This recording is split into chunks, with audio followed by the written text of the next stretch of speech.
வணக்கம் guys. 10K steps walk பண்ணலான்னு வந்தேன். வழக்கமான நம்மளுடைய ஸ்பாட்டில் தான். மைக் எதுவும் எடுத்துகிட்டு வரல, அப்படியே தான் பேசிகிட்டு இருக்கேன்.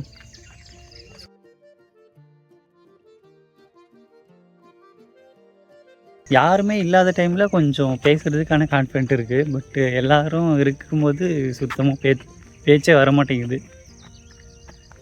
இன்றைக்கும் கிளைமேட் கொஞ்சம் சூப்பராக இருக்குது.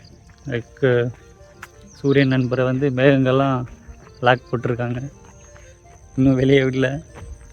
அப்புறம் இந்த இடத்த பற்றி நான் ஆல்ரெடி சொல்லியிருப்பேன். இந்த இடம் வந்து ரொம்ப பீஸான ஒரு இடம். லைக் யாருமே அந்தளவுக்கு நடமாட்டம் இருக்காது, ஆள் நடமாட்டம். வண்டிங்க அடிக்கடி வராது. இந்த சைடு வர்ற வண்டிங்க எதுனா காய்கறி வண்டிங்க, அப்புறம் ஸ்கூல் வேன்ஸ் வரும் காலையில், பால் வண்டி, இவ்வளோ தான். அவ்வளோ பைக் சவுண்டு, பீப்புள் சவுண்டே இருக்காது. சும்மா ஃபுல்லாகவே இந்த பறவைங்க சவுண்டு தான் அதிகமாக இருக்கும். அப்படியே நம்மளுடைய ஒத்தக்காது மோட்டிவேஷன் சாங்ஸு இது மோஸ்ட்லி அந்தளவுக்கு நான் ப்ளே பண்ண மாட்டேன். சும்மா தான் காதில் வச்சுருப்பேன். எதுக்கு வச்சுருப்பேன்னு எனக்கும் தெரியல, அப்படியே பழகிடுச்சு. Guys, 5K steps completed. இந்த மாதிரி என்னுடைய வாய்ஸ் வந்து லோவாக இருக்குதுன்னு நிறைய பேர் சொல்லியிருப்பீங்க. உங்களுக்கு தெரிஞ்சிருக்கும் என்னுடைய வீடியோஸ் பார்த்துருந்தாலே. பட்டு எனக்கு என்னுடைய வாய்ஸ் வந்து லோவாக இருக்குது அப்படின்னு எனக்கே தெரிஞ்சது எப்போன்னு சொல்கிறேன்.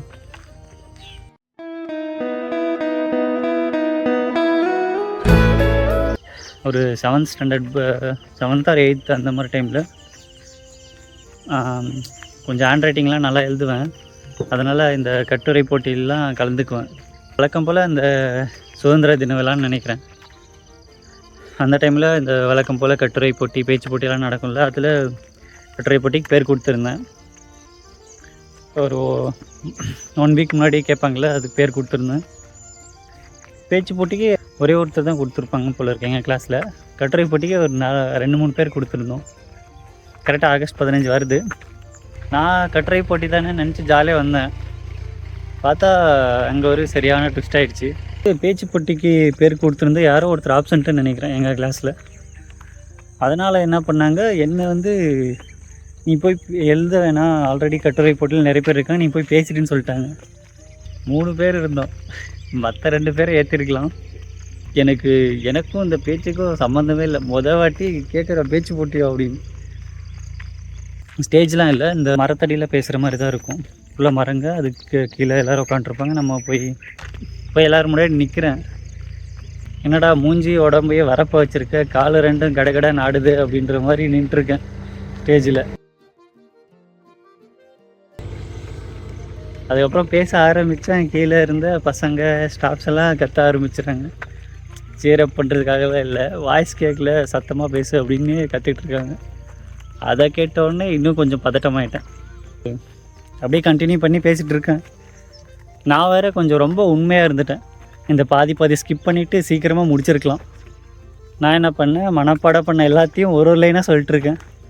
அதே கொஞ்சம் டைம் ஆகிடுச்சு. சரி, எப்படா முடிப்போன்னு எனக்கே தோணிடுச்சு. ஒரு வேலையை எப்படியே பேசி முடிச்சிட்டேன். நான் 7 தாண்டா இருந்தேன் அப்படின்ற மாதிரி ஆயிடுச்சு. கட்டுரை போட்டிக்கு பேர் கொடுத்தவனை கொண்டு போய் ஸ்டேஜில் நிற்க வச்சு, ஏன்டா எனக்கு வந்து நான் பேசும்போது எனக்கு வந்து நான் கொஞ்சம் சத்தமாக பேசுகிற மாதிரி தான் எனக்கு ஃபீல் ஆகுது. பட் அது மாற்றிக்கிறதுக்கு நான் எந்த எஃபோர்ட்டும் போடல, அதை அப்படியே விட்டுட்டேன். அதுக்கப்புறம் நான் பேச்சு போட்டி பக்கம் தலை வச்சு கூட படுக்கல, அது வேறு விஷயம். அதுக்கு முன்னாடியும் இல்லை, அதுக்கப்புறமும் இல்லை. ஸோ இந்த இன்சிடெண்ட் தான் எனக்கு இவ்வளோ இயர்ஸ் ஆயிடுச்சு, ஆனாலும் இன்னமும் ஞாபகம் இருக்குது. இப்போ வந்து 7K ஸ்டெப்ஸ் கம்ப்ளீட் பண்ணியிருக்கேன். இன்னும் 3K இருக்குது.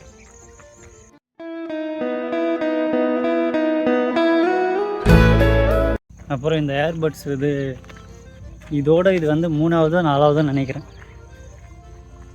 வாட்டியே ஒன்று வாங்கினேன். அது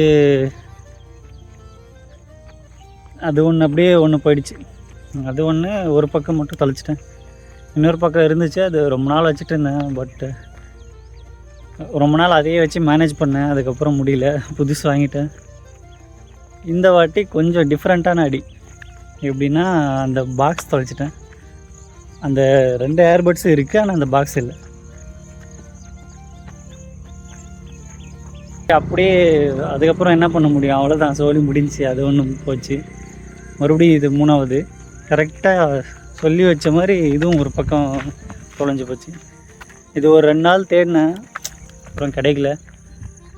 சரி வேறு வழி இல்லைன்ட்டு ஒரு காதுலேயே எப்படி மேனேஜ் பண்ணிட்டுருக்கேன். ஒத்த காது மோட்டிவேஷன் சாங்ஸ். இது நம்ம பஸ்ஸில் போகும்போது இப்போ வந்து பஸ்ஸில் சாங்ஸ் போட்டிருப்பாங்க, நானும் சாங்ஸ் போட்டிருப்பேன். இது ஒரு பக்கம் அது ஒரு பக்கம் மாறி மாறி ப்ளே ஆகிட்டுருக்கும். இது வந்து இந்த ஏர்பட்ஸுன்னு இல்லை, ஒயர்டு ஹெட்ஃபோன்லேயும் இதே நிலமை தான். எப்போது ஹெட்ஃபோன் யூஸ் பண்ண ஆரம்பிச்சுன்னா அப்போலேருந்து இதே மாதிரி தான் நடக்கும். இந்த காரி மூஞ்சி கதையை காவிய கதை மாதிரி உட்காந்து சொல்லி எங்கள் டைம் வேஸ்ட் பண்ணிருக்கியான்னு இந்த மைண்ட் வாய்ஸ் புரியுது. அதான் இந்த வீடியோ மேக் பண்ணுறதுக்கான ரீசனே கொஞ்சம் கொஞ்சமாக பேச்சை இம்ப்ரூவ் பண்ணுறதுக்காக தான். நமக்கு பேச்சில் தான் பிரச்சனை. இந்த வீடியோ எப்படி இருக்குன்னு கொஞ்சம் டைம் இருக்கிறப்போ கொஞ்சம் ஃபுல்லாக பார்த்துட்டு சொல்லுங்கள் எப்படி இருக்குன்னு.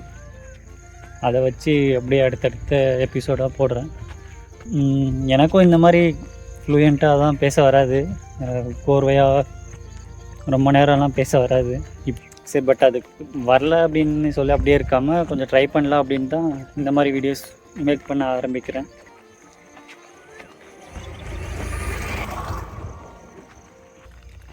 கைஸ் 10K ஸ்டெப்ஸு கம்ப்ளீட் பண்ணிட்டேன். So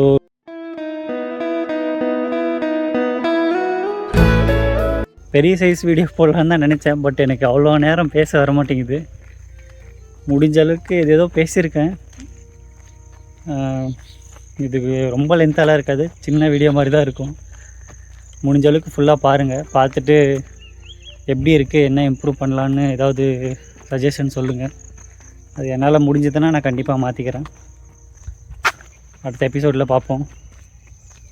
bye. கன்சிஸ்டண்ட்டாக இருங்க, பார்த்துக்கலாம். பாய்.